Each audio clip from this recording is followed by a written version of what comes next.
তিনটি মোটর বাইকের সংঘর্ষের জেরে চাঞ্চল্য ছড়িয়ে পড়ল এলাকায়। এই দুর্ঘটনাটি ঘটেছে মালদা জেলার পুকুরিয়া থানার নওগামা পেট্রোল পাম্পের পাশে।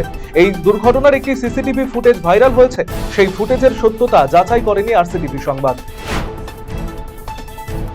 বিভিন্ন চুরির ঘটনায় যুক্ত থাকার অভিযোগে এবারে ৩ জনকে গ্রেপ্তার করল মালদা জেলার রতুয়া থানার শামসি ফাঁড়ির পুলিশ।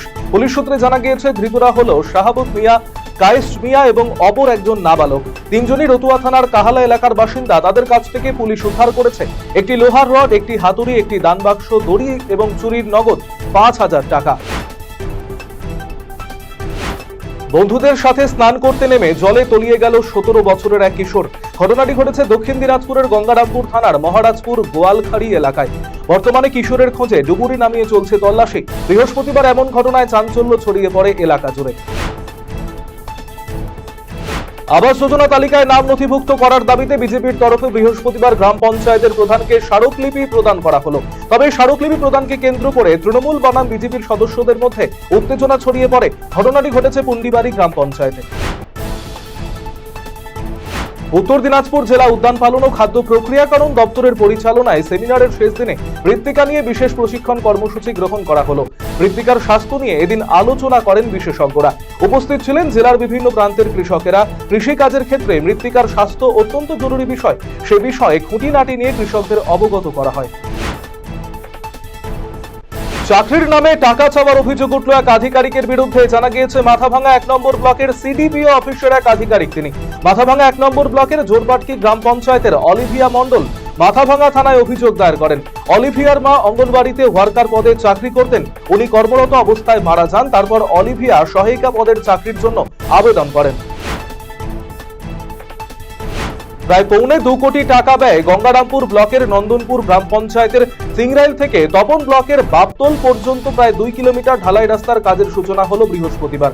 এদিন একটি অনুষ্ঠানের মধ্য দিয়ে নারকেল ফাটিয়ে এবং ফিতে কেটে কাজের সূচনা করেন দক্ষিণ দিনাজপুর জেলা পরিষদের সদস্য রিনাল সরকার। উপস্থিত ছিলেন নন্দনপুর গ্রাম পঞ্চায়েতের প্রধান নুরুল ইসলাম, বিশিষ্ট সমাজসেবী সঞ্জয় সরকার সহ অন্যান্যরা।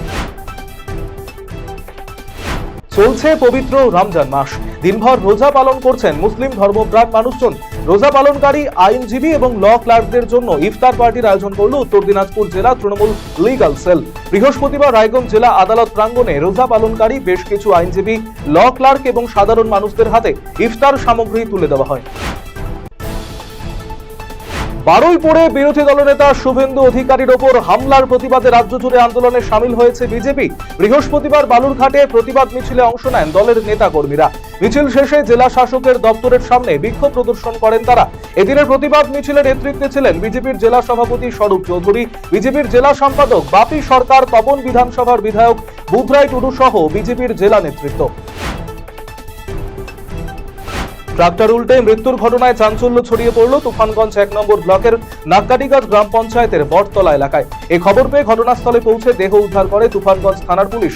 জানা গিয়েছে মৃত কিশোরের নাম অরূপ বর্মন, তার বয়স আনুমানিক ১৭ বছর। এই ঘটনায় শোকের ছায়া নেমে এসেছে এলাকায়। বুধবার বারুইপুরে রাজ্যের বিরোধী দলনেতা শুভেন্দু অধিকারী সহ রাজ্যের অন্যান্য বিজেপি বিধায়কদের উপরে তৃণমূল কংগ্রেসের বিরুদ্ধে আক্রমণের অভিযোগ তুলে জেলায় জেলায় আন্দোলনে নামল ভারতীয় জনতা পার্টি। একই ছবি উত্তর দিনাজপুর জেলা সদর রায়গঞ্জে। এই ইস্যুকে সামনে রেখে বৃহস্পতিবার দুপুরে রায়গঞ্জে বিক্ষোভ মিছিল করে বিজেপি। চা বাগানের জমি পর্যটনের কাছে ব্যবহারে সরকারি সিদ্ধান্তের বিরুদ্ধে এবং বকেয়া মজুরি এবং বোনাসের দাবিতে শিলিগুড়িতে চা শ্রমিকদের প্রতিবাদ মিছিল অনুষ্ঠিত হল বৃহস্পতিবার। তরাই এবং ডুয়ার্সের বিভিন্ন চা শ্রমিক সংগঠনগুলোর উদ্যোগে এই আন্দোলন সংগঠিত হয়। এদিন চা শ্রমিকেরা শিলিগুড়ি জলপাই মোড়ে জড়ো হয়ে একটি মিছিলের আয়োজন করে উত্তরকন্যার উদ্দেশ্যে। বারুইপুরে রাজ্যের বিরোধী দলনেতা শুভেন্দু অধিকারীর উপর হামলার প্রতিবাদে হেমতাবাদে পথ অবরোধ করে বিক্ষোভ দেখালো বিজেপি নেতৃত্ব। বৃহস্পতিবার বিকেলে হেমতাবাদে বিজেপির দলীয় কার্যালয়ের সামনে কিছুক্ষণের জন্য রাজ্য সড়ক অবরোধ করা হয়। সেই সাথে রাজ্য জুড়ে বিজেপি কার্যকর্তাদের পুলিশি হয়রানির অভিযোগ তুলে বিক্ষোভ দেখানো হয়। বিজেপির বিক্ষোভ কর্মসূচি ঘিরে উত্তেজনা ছড়ালো গাজলের বামনগোলা মোড়ের ৫১২ নম্বর জাতীয় সড়ক এলাকায়। বারুইপুর কাণ্ডের প্রতিবাদে এদিন বামনগোলা মোড় এলাকায় অবরোধ করে গাজল ব্লক বিজেপি নেতৃত্ব। কিন্তু গাজল থানার পুলিশ প্রশাসন রাস্তা অবরোধ তুলতে গেলে বাকবিতণ্ডার মধ্যে বিজেপি কর্মীদের সঙ্গে জড়িয়ে পড়ে। পক্সো মামলায় এক ব্যক্তিকে 20 বছরের যাবজ্জীবন কারাদণ্ডের নির্দেশ দিল দিনহাটা মহকুমা আদালত। বৃহস্পতিবার আদালতের সরকারি আইনজীবী তাহিরুল ইসলাম এমনটাই জানান। 4 অফ পক্সো অ্যাক্টের অধীনে বড় আটিয়াবাড়ি এলাকার অশোক চন্দ্র সরকার নামে এক ব্যক্তির বিরুদ্ধে এই রায় ঘোষণা করে আদালত। আদালত তাকে 20 বছরের যাবজ্জীবন কারাদণ্ড দেওয়ার পাশাপাশি জরিমানার টাকা অনাদায় আরো 3 মাসের জেল এবং 20,000 টাকা জরিমানার নির্দেশ দেয়। মহিলার স্নানের দৃশ্য মোবাইল বন্দী করার অভিযোগের ভিত্তিতে এক যুবককে গ্রেফতার করল শিলিগুড়ি শহরের আশিঘর আউটপোস্ট পুলিশ। ঘটনাটি ঘটেছে এলাকার মধ্য শান্তিনগরে। ধৃতের নাম দেবাশিস রায়, তার বাড়ি শান্তিনগরেই। ওই মহিলার অভিযোগ পাওয়ার পর বুধবার বিকেলে ওই অভিযুক্তকে গ্রেফতার করে পুলিশ।